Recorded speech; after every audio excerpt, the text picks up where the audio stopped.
ഒരു important matter പറയാൻ വേണ്ടിയിട്ടാണ്. നമ്മുടെ നാട്ടിൽ ഒരു 40 ഒക്കെ റീച്ച് ചെയ്ത് കഴിയുമ്പോൾ 40 വയസ്സാകുമ്പോഴത്തേക്കും നമ്മൾക്കൊരു സർവീസ് ബ്രേക്ക് പ്രൈവറ്റ് സെക്ടറിൽ വന്നിട്ടുണ്ടെങ്കിൽ നമുക്ക് ജോലിയില്ല, അന്നം മുട്ടി. അപ്പം നമ്മളിങ്ങനെ പരതി നോക്കുമ്പോൾ എന്ത് ജോലിയുണ്ട് ഇപ്പം എല്ലാവരും പിടിച്ചിരിക്കുന്നത് യൂട്യൂബാണ്. അപ്പോൾ എല്ലാവർക്കും ഇങ്ങനെ ഒരു തോന്നൽ, യൂട്യൂബിൽ കയറിയാൽ കോടികൾ ഉണ്ടാക്കാം എന്നൊക്കെ. ഈ 3 lakhs 4 lakhs കിട്ടുന്നവരൊക്കെ അതിൻ്റെ മുക്കാൽ ഭാഗവും ആ വീഡിയോ എടുക്കുന്നതിന് വേണ്ട സെറ്റിങ്സിന് വേണ്ടി ചിലവാക്കുന്നതെന്ന് സാരം.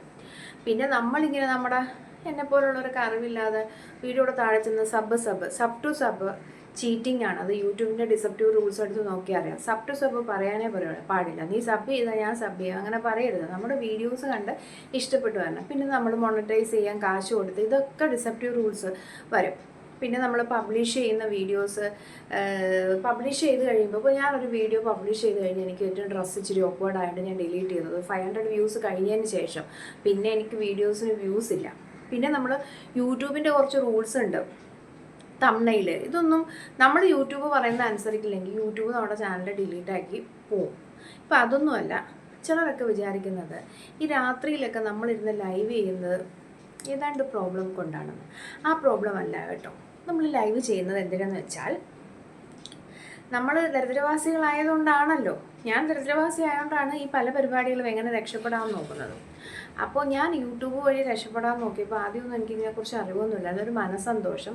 എന്നെപ്പോലെ കുറച്ച് സ്ത്രീകൾ ആത്മഹത്യ ചെയ്യാൻ നിൽക്കുന്നുണ്ട്. അപ്പോൾ എന്നെക്കൊണ്ട് എന്തെങ്കിലും പറ്റുന്നെങ്കിൽ പറഞ്ഞ് തിരിച്ചു വരപ്പിക്കുക എന്നൊക്കെ വിചാരിച്ചാണ് തുടങ്ങിയത്. അപ്പോൾ നോക്കിയപ്പോൾ ഇതിനകത്തുനിന്ന് കുറച്ച് കാശ് ഉണ്ടാക്കാൻ പറ്റുമെന്ന് മനസ്സിലാക്കി. അപ്പോൾ അങ്ങനെ കാശ് ഉണ്ടാക്കണമെങ്കിൽ പല വിധത്തിലുണ്ടാക്കാം.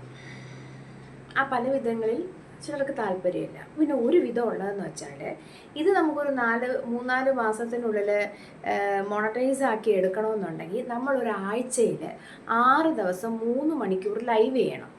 നമുക്ക് നല്ല എൻഗേജ്മെൻറ്റും ഉണ്ടായിരിക്കണം, ആളുകൾ നമ്മളെ കാണണം.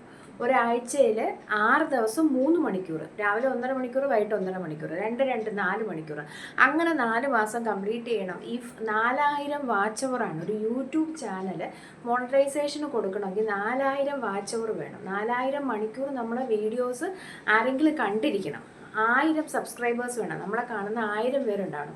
ഇത് 1000 ഞാൻ 1 വർഷം കൊണ്ടാണ് ഉണ്ടാക്കിയെടുത്തത്. ഇങ്ങനെ വീഡിയോ ഇട്ട് എന്നെ ഞാൻ പാവമെന്ന് തോന്നി ആരൊക്കെയോ വന്ന് സബ്സ്ക്രൈബ് ചെയ്തു. എൻ്റെ ചെറിയ വീഡിയോസൊക്കെ കണ്ട് ഇഷ്ടപ്പെട്ടിട്ട് ആയി. ഇനി എൻ്റെ അടുത്ത ടാസ്ക് ഈ വാച്ച് ഓവറാണ്. അതിനാണ് നമ്മൾ ഈ സ്ത്രീകളെല്ലാം മൾട്ടിപർപ്പസ് ആയിട്ട് ചെയ്യുന്നവരുണ്ട്. ഞാനതല്ല എൻ്റെ കാര്യം പറഞ്ഞത്. അത് വാച്ച് ഓവർ കംപ്ലീറ്റ് ചെയ്യണമെങ്കിൽ നമ്മൾ 3 മണിക്കൂർ ഇങ്ങനെ ഇരിക്കണം. അതാണ് ഈ ലൈവ് എന്ന് പറയുന്നത്. അല്ല, ലൈവ് ഇടുന്നവരെല്ലാം, എനിക്ക് ആ പേര് പറയാൻ പോലും ഇഷ്ടമല്ല കേട്ടോ, വേറെ പർപ്പസുകളൊന്നും അല്ല എന്ന് പറയാൻ വേണ്ടി മാത്രമാണ്.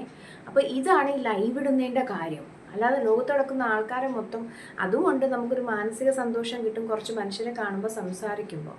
So live, purpose of live ഒന്ന് ഇത് തന്നെയാണ്. 4000 വാച്ച് അവേഴ്സ് കംപ്ലീറ്റ് ചെയ്യണമെങ്കിൽ നമ്മൾ 3 hours പെർ ഡേ, ഒരാഴ്ചയിൽ 6 ദിവസം പ്ലസ് ഈ വീഡിയോസും ഇതെല്ലാം കൂടെ ആകുമ്പോൾ നമുക്ക് കംപ്ലീറ്റ് ആകും. അതാണ് ലൈക്ക് അടിക്കൂ എന്നും പറഞ്ഞ് എല്ലാവരും വന്നേ ഇരിക്കുന്നത്. അല്ലാതെ അതിന് വേറെ അർത്ഥമൊന്നുമില്ല കേട്ടോ. Thank you, by.